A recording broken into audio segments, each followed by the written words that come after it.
అయితే మా constitutional rights లేవా, మాకు హక్కులు లేవా అంటే నీకు ఒకడికే సార్ ఉంటుంది, చెప్పండి, మాకు ఉండవు. రామదాస్ గారు ఏదో చెప్తా అంటున్నారు. చెప్పిన దాసనా ఆ, సార్ ఆ, ఆ.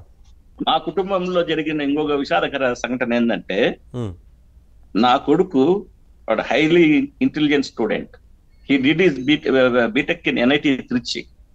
వాడు అమెరికాలో మాస్టర్స్ చేసి ఇప్పుడు అది బిజినెస్ చేసుకుంటున్నాడు, కాంట్రాక్ట్ ఫీల్డ్ లో ఉన్నాడు. ఈ వైఎస్ అవినాష్ రెడ్డి పార్ట్నర్ రాజా సింగ్ అని చెప్పనేసి వాళ్ళు మా వియంకుడికి వాళ్ళకి ఏదో కాంట్రాక్ట్ ఫీల్డ్ ఏదో లావాదేవీలు ఉన్నాయి.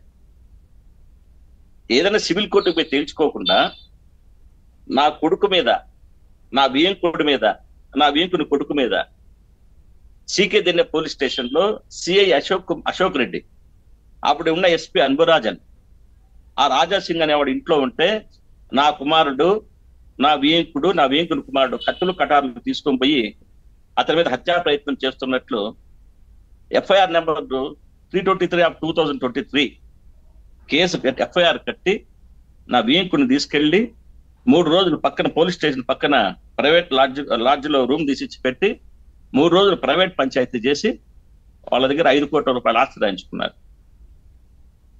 ఏది సాక్షాత్తు ఎస్పీ పర్యవేక్షణలో CK Dinne police station circle inspector Ashok Reddy. ఇప్పుడు అతని మీద కూడా చాలా అభియోగాలు వచ్చి మనంతా కూడా టీవీలో వచ్చింది, అతని విదేశాలు కూడా పారిపోతా అంటే ప్రభుత్వం అడ్డుకునిందని చెప్పనేసి. అంటే వీళ్ళు ఖచ్చితంగా మీరన్న అధికారి మీద చర్య తీసుకునే వరకు మీరు కూడా కూటమి ప్రభుత్వంలో భాగంగా మీరు అందరూ వెళ్ళి రిప్రజెంటేషన్ ఏదో ఇచ్చి వారి మీద చర్యలు తీసుకునే రకంగా మీరు మాట్లాడాలి.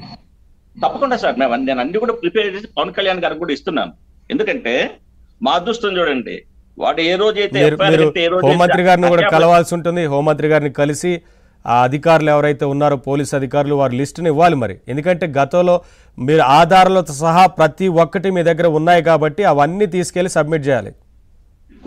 ఉన్నాయి సార్. మళ్ళీ ఇంకోటి ఏంటంటే ఆ సంఘటన జరిగిందని తప్పుడు కేసు పెట్టిన రోజు మేము చెన్నైలో మ్యారేజ్ లో ఉన్నాం. ఆ రికార్డ్స్ అవన్నీ తీసాము, మొత్తం రికార్డెడ్ ఎవిడెన్స్. మేము సీఎం ఆఫీస్ నుంచి వాళ్ళ మీద పోలీస్ ఎంక్వైరీ కమిషన్ వాళ్ళు ఎంక్వైరీ చేసి వాళ్ళ అంతు చూసేంత వరకు నిద్రపోం సార్. అంత అన్యాయం చేశారు వీళ్ళు, దుర్మార్గులు. ఏం సార్ వీళ్ళే పాలన చేశారా? 1 కాదు సార్, 2 కాదు సార్. వీళ్ళు చేసిన దుర్మార్గాలు చెప్పుకుంటూ పోతుంటే మనమంటే సరే సార్, ఏదో భగవంతుడు శక్తి ఇచ్చాడు, తట్టుకునే గుండెని ఇచ్చాడు కాబట్టి ఎన్ని ఓటములు ఎదురైనా ఎంత ఏదైనా మా సోదరుడు ప్రసాద్ గారు చెప్పినట్లు 30 ఏళ్ళ నుంచి ఎదురులేని పోరాటం చేస్తానే ఉన్నాం రాజకీయంలో, ఎవరికి తలబోకుండా.